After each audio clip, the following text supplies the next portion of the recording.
اعوذ باللہ من الشیطان الرجیم بسم اللہ الرحمن الرحیم الحمدللہ رب العالمین الصلاۃ والسلام علی خاتم النبیین۔ میرا نام ڈاکٹر ابو عبداللہ ہے۔ میں انٹرنیشنل اسلامک یونیورسٹی سے قرآن، حدیث اور اسلامک لاز میں کوالیفائڈ ہوں، ایجوکیٹڈ ہوں۔ میرا چینل آپ دیکھ رہے ہیں ڈاکٹر ابو عبداللہ۔ ہم بات کر رہے تھے قرآن کی۔ قرآن اپنے بارے میں کیا کہتا ہے؟ یہ قرآن جو ہے یہ کیا ہے؟ ایمانیات میں حکم ہے ہمیں آمنت باللہ و ملائکتہ و کتبہ و رسلہ و یوم الآخر۔ ہمیں حکم ہے کہ ایمان لاؤ اللہ پر، باللہ و ملائکہ، اور ملائکہ پر بھی۔ ہم ملائکہ کے بارے میں لیکچر کر چکے ہیں۔ و کتبہ، اور کتبہ کے میں قرآن جو ہے ہم اس کا ذکر کر رہے ہیں۔ عموماً یہ سنا جاتا ہے کہ قرآن عام آدمی کے پڑھنے کے لیے نہیں ہے۔ یہ بہت بڑا ظلم ہے ایسی بات کہنا، بہت بڑی قرآن کی توہین ہے، کیونکہ قرآن سورہ قمر میں 5 دفعہ بتاتا ہے کہ وَلَقَدْ يَسَّرْنَا الْقُرْآنَ لِلذِّكْرِ فَهَلْ مِن مُدَّكِرٍ۔ ہم نے قرآن، اللہ کہہ رہا ہے کہ ہم نے قرآن کو سمجھنے کے لیے آسان کر دیا، تو کوئی ہے جو سمجھے، تدبر کرے، غور و فکر کرے؟ لیکن ہمیں ٹریڈیشنلسٹ لوگ بتاتے ہیں جو خود قرآن سے نابلد ہوتے ہیں کہ آپ قرآن نہیں سمجھ سکتے، اس لیے رٹا لگاتا، یہ قرآن کی توہین ہے۔ دوسرا، ہمیں یہ بتایا جاتا ہے کہ قرآن وضو کے بغیر نہیں چھونا۔ اللہ قرآن میں سورہ مائدہ میں بتا رہا ہے کہ وضو صرف نماز سے پہلے کرنا، قرآن پڑھنے سے پہلے نہیں کرنا۔ ایک آیت ہے قرآن کے بارے میں، لا یمس مطہر، اس کو نہیں چھوتے جو مطہر نہ ہو۔ مطہر طہارت سے، طہارت مینس کہ اس کو پچھی، پوٹی، سیمن یا منی وغیرہ لگی، ٹھیک ہے؟ تو یہ مطہرین کے بارے میں ہے کہ اگر قرآن وہ پڑھیں تو وہ پہلے پاک ہو جائیں، جس طرح نماز سے پہلے بندہ مطلب ہو جائے۔ تو اب ہم، یہ چوتھا لیکچر ہے اس کے بارے میں۔ سورہ ہود 11 نمبر سورت ہے، اس میں نمبر 1 آیت میں اللہ فرماتا ہے یہ کتاب ہے، اس کی آیات محکم ہیں، سالڈ ہیں، اسٹرانگ ہیں، حکمت سے بھری ہوئی ہیں، پھر کھول کھول کر بیان کر دی گئی ہیں، یعنی آیات حکیم اور خبیر کی طرف سے۔ یہ اللہ کے نام، حکیم وائزسٹ، خبیر جاننے والا، نالجیبل۔ پھر 13 نمبر سورہ ہود میں فرماتے ہیں کیا یہ کہتے ہیں کہ خود گھڑ لی ہے اس نے کتاب؟ نبی اکرم صلی اللہ علیہ وسلم پہ یہ کفار، مشرک، منافق گندا الزام لگاتے تھے کہ یہ خود بنا لیتا ہے یا کوئی اس کی ہیلپ کرتا ہے۔ اللہ غصے سے کہتے ہیں کیا یہ کہتے ہیں کہ خود گھڑ لی ہے اس نے کتاب؟ کہو اچھا لاؤ تم 10 صورتیں اس کی مانند بنائی ہوئی، تم 10 صورتیں اس کی طرح کی بنا کے لے آؤ۔ یہ چیلنج پوری دنیا کے لیے ہے اور قیامت تک کے لیے، اس کی مدت نہیں ہے۔ اور بلا لو جن جن کو تم بلا سکتے ہو اللہ کے سوا، اللہ کے علاوہ جس کو بلا سکتے ہو بلا لو، اپنی ہیلپ مانگو اگر تم سچے ہو۔ 14 نمبر، پھر اگر نہ قبول کریں وہ تمہاری بات، تمہارا چیلنج، تو جان لو کہ حقیقت یہی ہے کہ نازل کی گئی ہے یہ اللہ کے علم سے، اللہ کے علم سے بڑھ کے کسی علم نہیں۔ 35 نمبر، کیا یہ لوگ کہتے ہیں کہ گھڑ لیا ہے اس نے اس کو، یعنی قرآن کو؟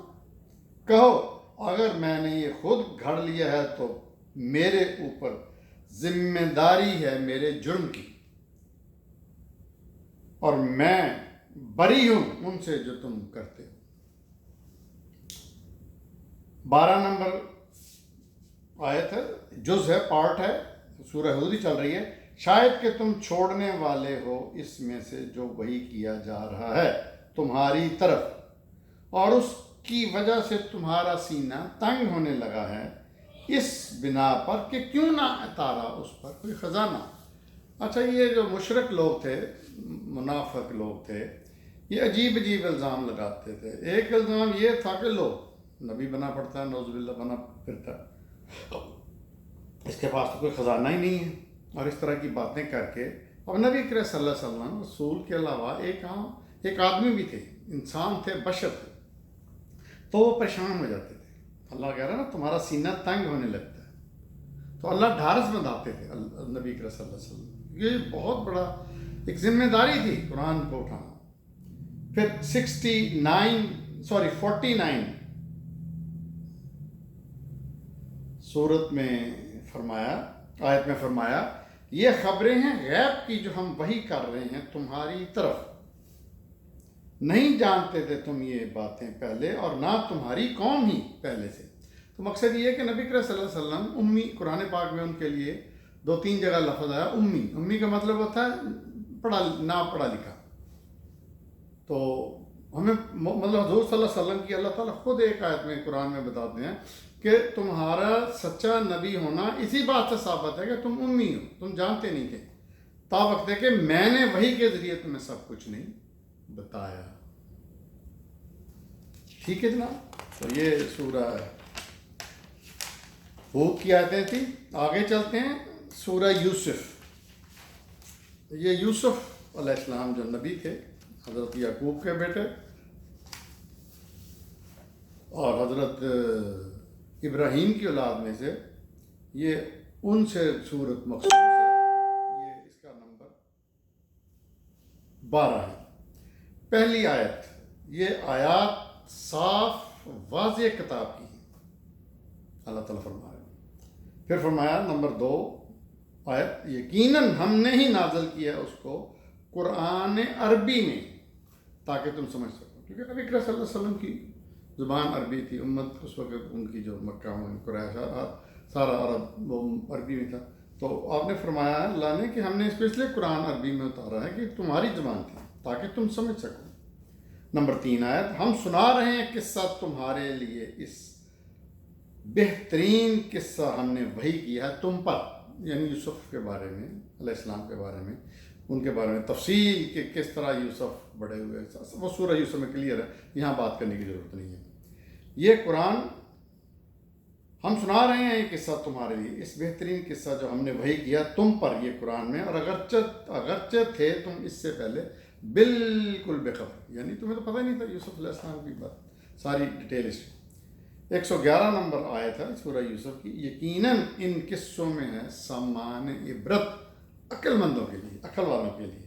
نہیں ہے یہ بات گھڑی ہوئی، یعنی جھوٹی بات نہیں ہے، بلکہ تصدیق کرتی ہے ان کی جو پہلے سے موجود ہیں. یعنی تورات میں بڑا کلیئرلی پورے ذکر ہے ان کا، ان انبیاء کا، اور یہ تفصیل ہے ہر چیز کی، اور ہدایت اور رحمت ایمان لانے والوں کے لیے.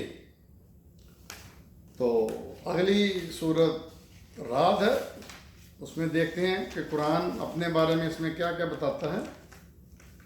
نمبر 1 آیت، یہ آیات ہیں کتاب الہی کی، یعنی قرآن کی، اور جو کچھ نازل کیا گیا ہے تم پر تمہارے رب کی طرف سے وہ عین حق ہے، بالکل حق ہے، مگر اکثر انسان نہیں مانتے.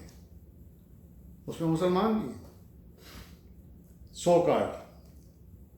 اب 31 نمبر آیت ہے سورہ رعد کی، اگر ہوتا قرآن کے چلنے لگتے پہاڑ یا ٹکڑے ٹکڑے ہو جاتی اس کے زور سے زمین، یا بول پڑتے مردے اس کے اثر سے، یہ تب بھی مان نہ لاتے. نبی کریم صلی اللہ علیہ وسلم کو بتایا جا رہا ہے کہ تم گرویدہ نہ ہوا کرو کہ یہ مان کیوں نہیں لاتے. اللہ مثال دے رہا ہے، یہ اتنے اپنے کفر میں پکے ہیں کہ اگر قرآن کی وجہ سے پہاڑ چلنے لگ جاتے، زمین ٹکڑے ٹکڑے ہو جاتی، قرآن کی وجہ سے مردے بول پڑتے، یہ تب بھی ایمان نہیں لانے والے تھے میرے پیارے. واقعہ یہ ہے کہ اللہ ہی کے ہاتھ میں سارا اختیار، یعنی اللہ ہی ہدایت دیتا ہے، کوئی نبی نہیں دے سکتا. نبی کا کام پیغام پہنچانا، بشیرم و نذیرم. کیا یہ نہیں ایمان لانے والوں کو کہ اگر اللہ چاہتا تو ضرور ہدایت دے دیتا سب کو،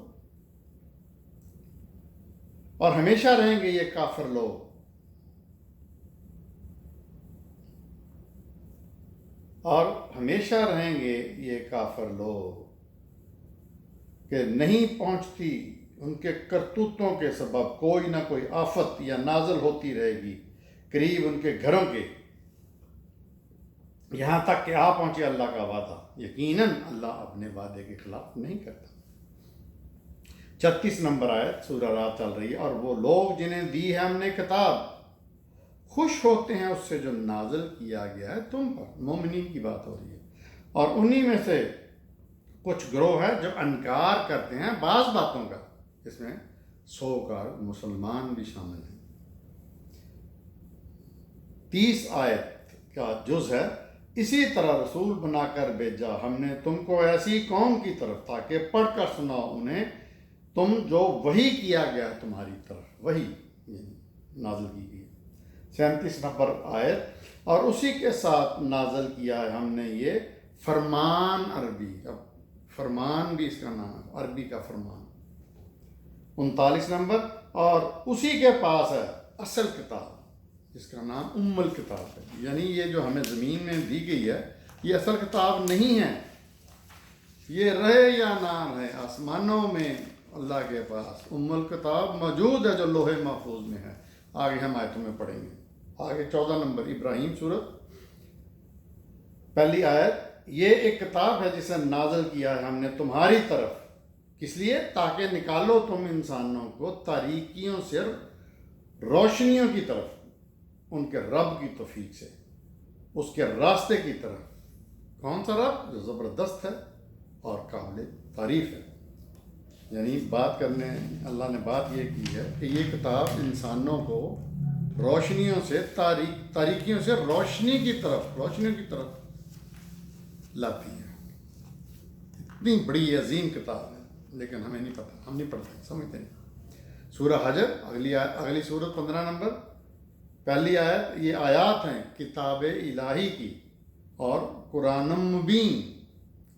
نمبر 6، کہتے ہیں یہ ہے وہ جس پر نازل ہوا ذکر، یقیناً تم دیوانے ہو۔ یہ حضور صلی اللہ علیہ وسلم پہ استہزاء مزاح کر رہے ہیں، کہتے ہیں یہ وہ جس پر نازل ہوا ذکر یعنی قرآن، یقیناً تم دیوانے ہو۔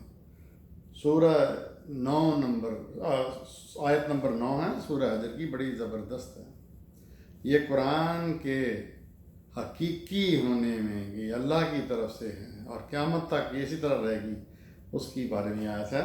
بے شک ہم نے ہی نازل کیا ہے یہ ذکر اور ہم ہی اس کے محافظ ہیں۔ اِنَّا نَحْنُ نَزَّلْنَا الذِّكْرَ وَإِنَّا لَهُ لَحَافِظُونَ، کہ ہم ہی اس کی حفاظت کر رہے ہیں۔ اور ہم دیکھتے ہیں کہ 1450 سال سے یہ وحی اتری ہے اور اس میں ایک رتی ذرا سا نقطے کا فرق نہیں ہے، تبدیلی نہیں آئی، بائبل کی طرح۔ 90 نمبر آیت، جیسے ہم نے بھیجی تھی ان فرقوں میں بٹ جانے والوں کی طرح۔